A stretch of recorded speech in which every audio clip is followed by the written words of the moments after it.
Pelo sinal da Santa Cruz, livrai-nos Deus, Nosso Senhor, dos nossos inimigos, em nome do Pai, do Filho e do Espírito Santo. Amém. Meu Senhor e meu Deus, creio firmemente que estás aqui, que me vês, que me ouves. Adoro-te com profunda reverência. Peço-te perdão dos meus pecados e graça para fazer com fruto este tempo de oração. Minha mãe Imaculada, São José, meu Pai e Senhor, meu anjo da guarda, intercedei por mim.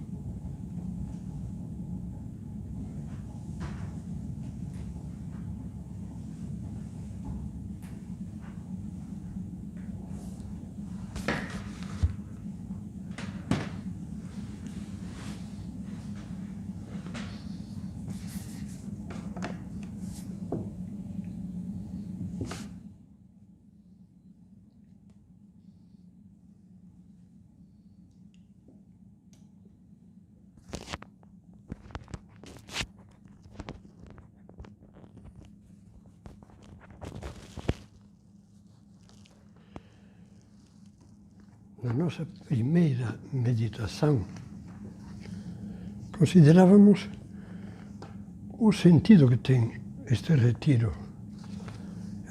que fazemos nos recolhendo cada qual na sua casa, no seu lugar, durante o tempo do recesso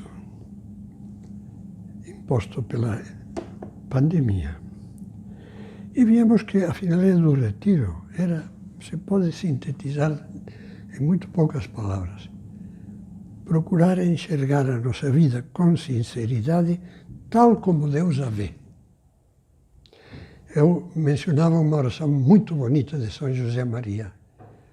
Dirigia-se a Cristo e lhe dizia: que eu veja com teus olhos, Cristo meu, e Jesus na minha alma. E pedíamos sinceridade. E agora vamos continuar a nossa reflexão fazendo meditações sobre cenas da vida de Cristo. Encontros de Cristo com homens, mulheres, diálogos dele com essas pessoas. E, ao meditar nisso, nós vamos pensar: em que me identifico com esta pessoa que escuta Cristo, que lhe abre o coração? Ou com esta pessoa que não o escuta só parcialmente? Ou com esta pessoa que lhe fecha o coração e até o chega a odiar? Vamos ser sinceros. E o primeiro encontro sobre o qual vamos meditar é o encontro de Jesus com a mulher samaritana.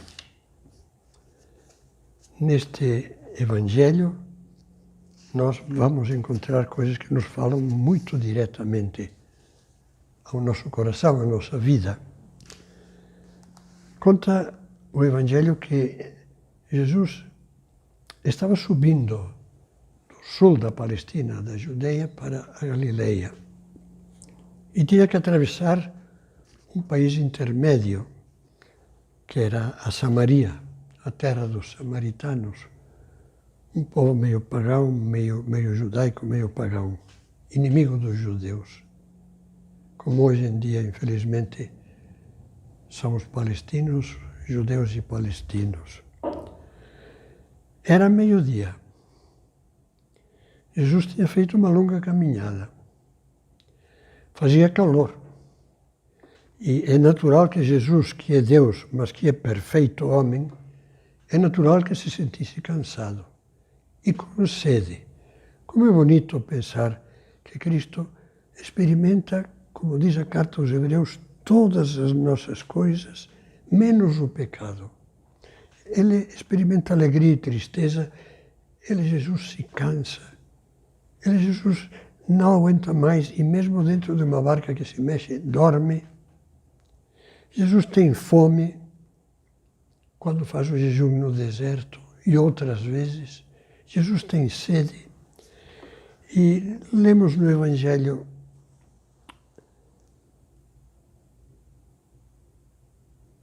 era preciso deixou, perdão, a Judeia e retornou a Galileia.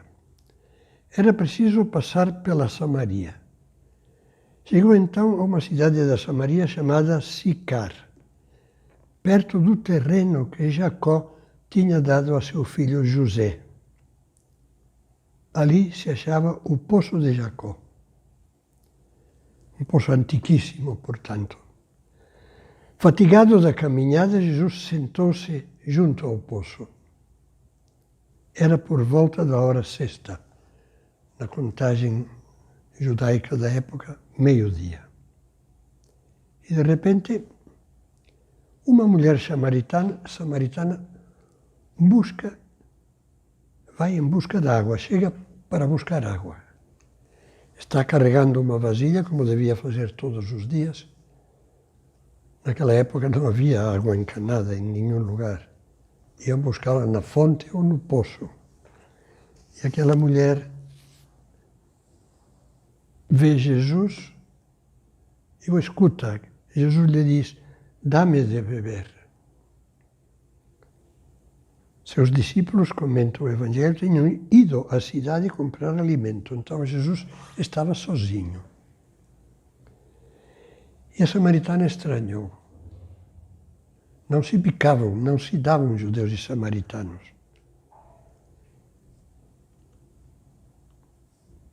Como? Lhe disse, sendo judeu, tu me pedes de beber a mim, que sou samaritana. Que arrogância! É como se dissesse, oba, como sendo judeu, tens arrogância de pedir que eu te dê de beber. E então Jesus, com a mansidão da sua alma, lhe diz, e me diz a mim, se conhecesses o dom de Deus e quem é que te diz, dá-me de beber, tu é que lhe pedirias. Ele te daria água viva. Ela, com olhar irônico,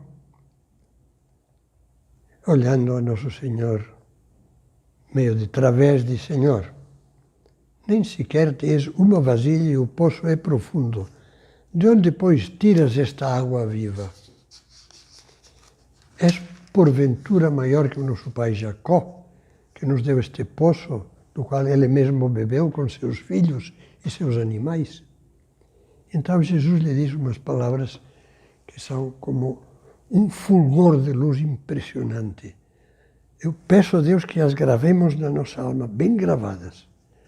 Aquele que bebe desta água tornará a ter sede novamente.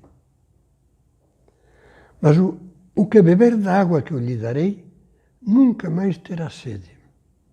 Pois a água que eu lhe der, tornar-se-á nele uma fonte de água jorrando para a vida eterna. Jesus fala com aquela firmeza, aquela clareza, aquela serenidade que se irradia da pessoa dele. Então a mulher reage. A mulher que estava tão arrogante, está olhando por cima, humildemente diz, Senhor, dá-me dessa água, para que eu não tenha mais sede. E agora vamos pensar o que nos diz a nós esta passagem do Evangelho.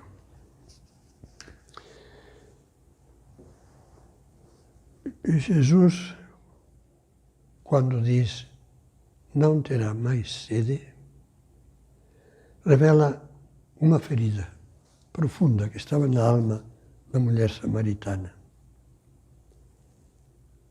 Ela tinha tido na vida muita sede de viver. Queria viver a vida. E não se conformava com as coisas que deixavam frustrada. E tentava, uma e outra vez, viver a vida. Veja o que responde a uma pergunta de Jesus. Quando ela diz, Senhor, dá-me dessa água, Nosso Senhor diz, vai, chama o teu marido e volta aqui. Resposta da mulher, não tenho marido. E Jesus, com toda a mansidão, lhe diz, falaste bem, não tenho marido, pois tiveste 5, e o que agora tens, o 6º, não é teu marido, é o marido de outra. Nisto falaste a verdade. Então a mulher se sente desarmada e diz, Senhor, vejo que és um profeta. Profeta na língua hebraica quer dizer intérprete, porta-voz de Deus. Vejo que és profeta. Todos temos, em graus diversos, várias frustrações da nossa sede íntima, forte de viver, de ser felizes.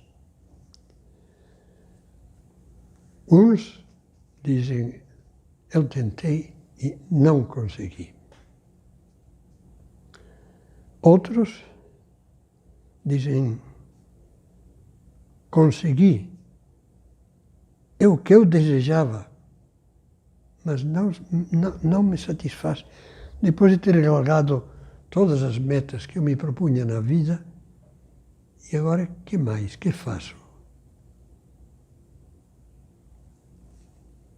Santo Agostinho tem um comentário espiritual simbólico desta passagem sobre a sede. Diz, a sede física da mulher é, como estamos nós comentando agora, a ânsia de viver, a sede, a necessidade de plenitude na vida que nunca fica satisfeita. E diz então, a água do poço são as satisfações do mundo. E o balde é o nosso desejo de receber felicidade desta água do poço. Nós procuramos as satisfações do mundo, pensando achar nelas a felicidade, o prazer dos sentidos, os prazeres do corpo, comer, beber, a sensualidade desordenada, o sexo descontrolado, o bem-estar de uma vida sem problemas, sem sustos, o descanso. Procuramos o prazer da vaidade. Dizem que a vaidade incha, e é uma grande verdade. A vaidade parece que as coisas que nos produzem vaidade, eu consegui, eu sou tal, essas coisas, depois de um tempo, também murcham. Como essas bexigas de aniversário que se incham de ar e depois murcham. Prazer do sucesso, prazer da realização, o prazer de ser conhecido, de ser louvado, de ser importante. A posse dos bens materiais é outra água do poço que nós achamos que nos vai dar satisfação completa, vai apagar a nossa sede. Possuir dinheiro, possuir status. E tarde ou cedo chega um momento em que vemos, eu continuo tendo sede. Tudo isso, muitas dessas coisas, se não todas não, mas muitas dessas coisas em que eu coloquei a minha confiança se transformaram em cinza. E agora sinto uma amargura, uma decepção, uma depressão. Por quê? Então a vida é assim mesmo. Alguns se conformam. Então conformismo, não. É assim mesmo, pronto, não. E já renunciam a todas as aspirações grandes que tinham, mas que colocavam em um lugar errado, no poço da água errada. Outros desanimam, se desesperam. Esse engano da vida é o que São João, na sua primeira carta, chama as 3 concupiscências. Tenha em conta que concupiscência, na Sagrada Escritura, e concretamente nesse texto de São João, significa simplesmente desejo. Os 3 desejos egoístas do homem. E diz, tudo o que há no mundo, ou seja, no mundo sem Deus, é concupiscência da carne. Já falávamos.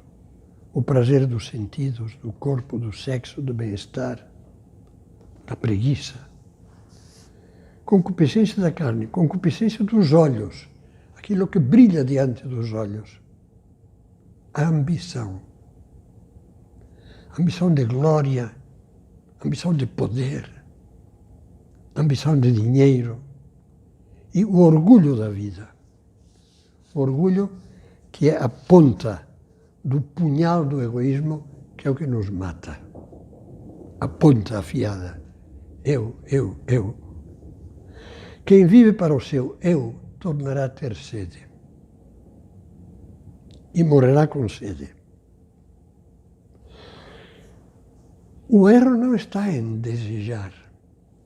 O erro não está em viver intensamente, querer viver intensamente, querer viver uma vida que vale a pena, uma vida que nos encha de alegria. O erro não está aqui, porque nós fomos chamados a isso. E Santo Agostinho nos diz, rezando, fazendo sua oração bem no começo do livro das Confissões, fizeste-nos, Senhor, nos fizeste para ti. E o nosso coração estará inquieto enquanto não descansar em ti. Enquanto o nosso coração não se orientar para Deus, não procurar a plenitude na maravilha do amor de Deus, do amor que encontramos em Deus, do amor de Deus por nós e do amor que Deus nos comunica, que, como diz São Paulo, derrama nos nossos corações com a sua graça e nos torna capazes de encher a nossa vida de amor aos outros, de amor, de fazer as coisas não por egoísmo. Eu agora me vem ao pensamento uma cena de um curta-metragem francês a que assisti pela televisão faz muitos anos. Era um homem que falava da mudança radical que tinha tido na sua vida. E diz mais ou menos assim: eu era como um homem trancado dentro de um quarto rodeado de espelhos. Todas as paredes tinham espelho. Para qualquer lugar onde se virasse, só se via a si mesmo. E a imagem perfeita do egoísta. No mundo, procurava ver a si mesmo. Eu tenho que triunfar neste mundo. No amor procurava a satisfação de si mesmo. Esta mulher não me serve, este marido não me serve. Então parto para outro, o que fez a mulher samaritana. Se não se via ele refletido, o que ele queria, o que ele desejava, o que ele esperava egoisticamente de uma esposa, de uns filhos, dos amigos, da sociedade. Ele não sossegava se não via isto. E contava, de uma maneira muito bonita, que eu não saberia repetir, que um dia descobriu o amor. Era o amor de uma moça boa, uma moça boa, simples. E de repente esse amor o começou a mudar. E então ele diz, esse amor fez com que eu transformasse os espelhos em janelas. E aí comecei a ser feliz. Quebrou os espelhos, abriu janelas. Janela para Deus, janela para os outros. Não tenho que ser alguém que vai cavar, arrancar no mundo dos outros só o que o meu egoísmo quer. Só eu tenho que me realizar. Que pena dão essas meninas e meninos que se perdem nessas baladas com o álcool, com as drogas, com o sexo, porque vão procurar uma felicidade que depois os deixa absolutamente secos por dentro.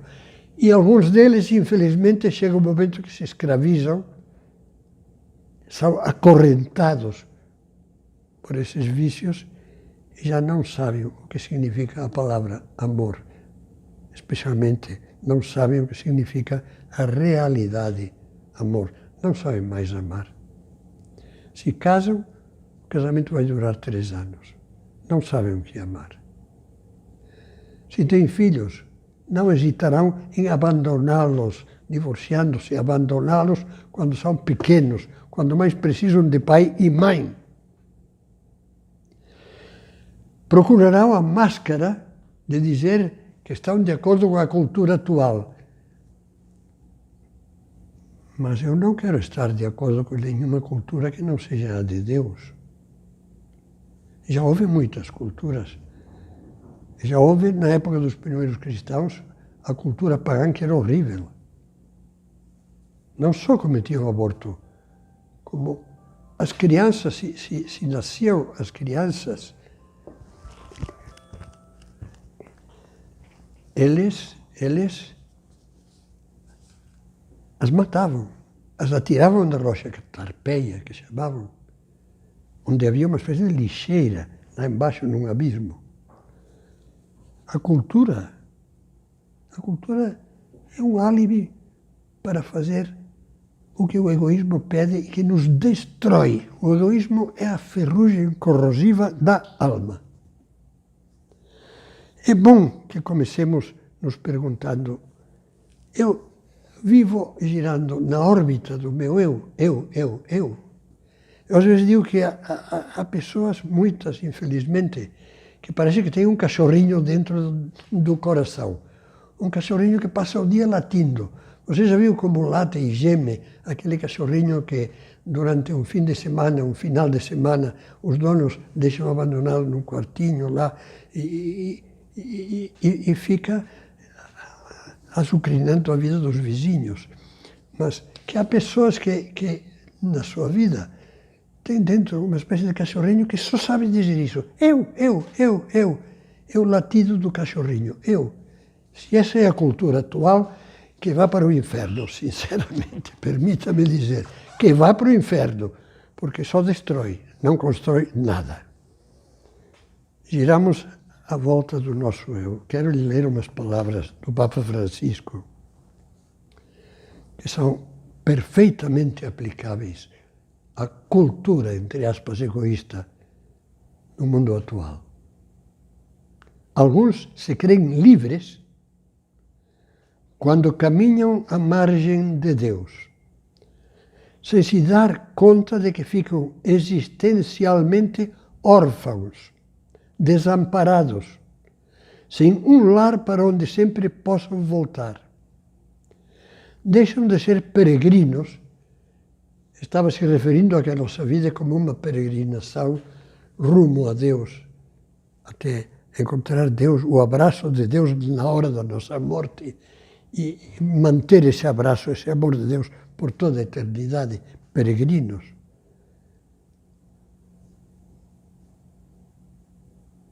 Peregrinos, órfãos desamparados, sem um lar para onde sempre possam voltar.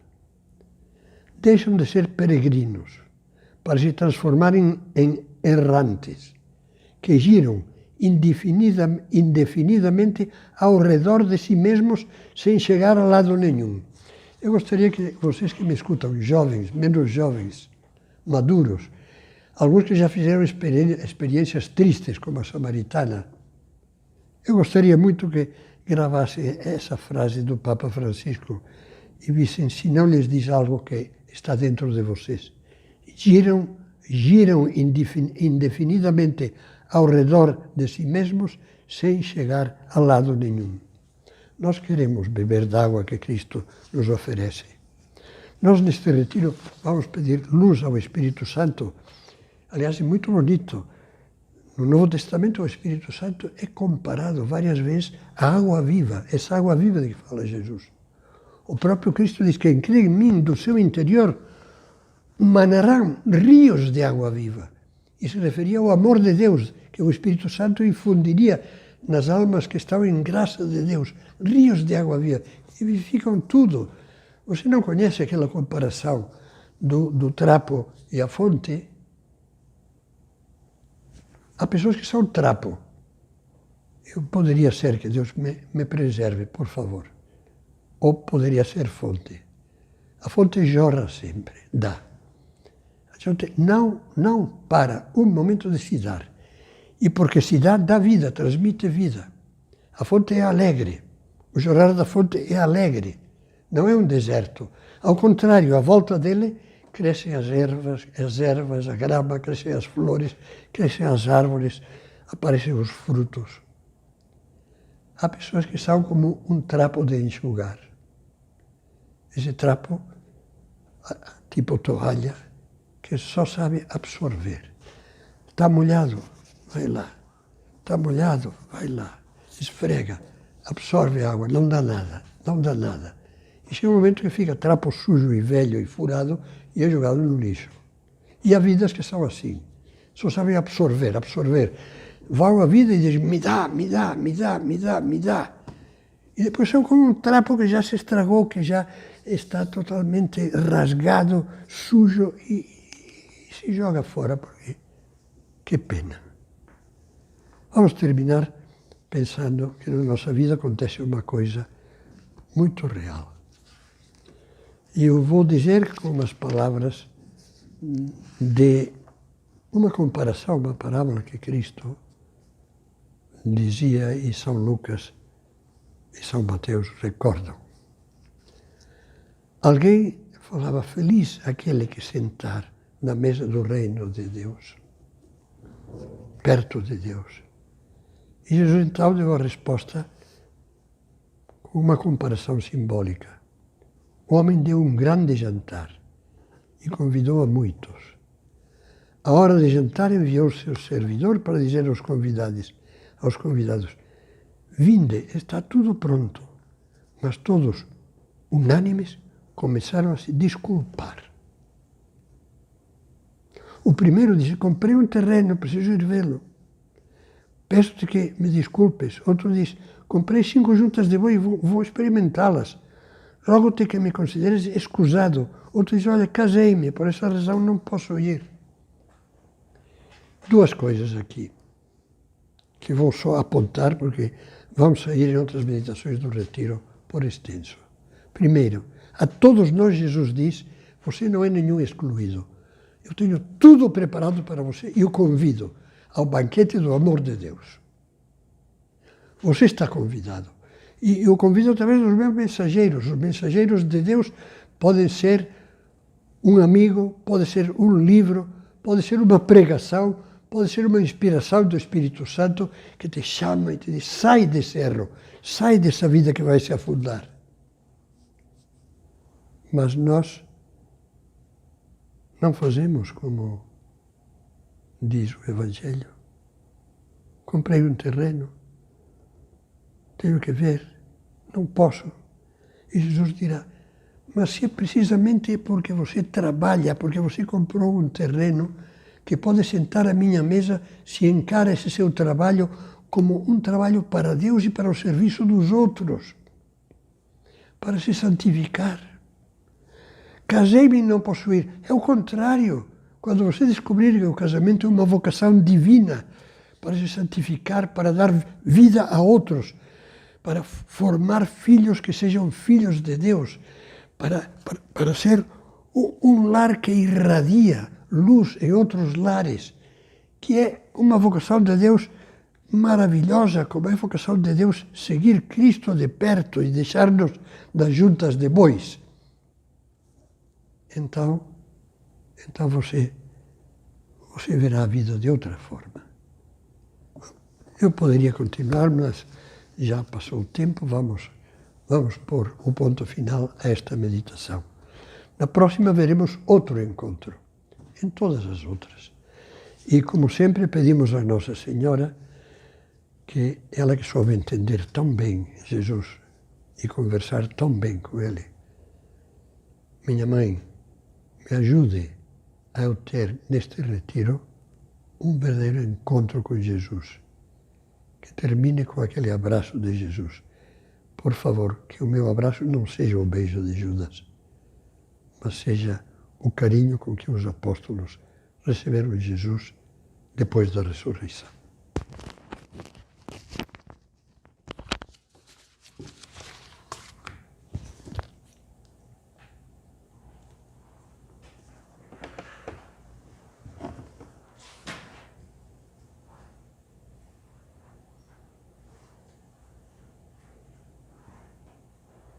Dou-te graças, meu Deus, pelos bons propósitos, afetos e inspirações que me comunicaste nesta meditação. Peço-te ajuda para os pôr em prática.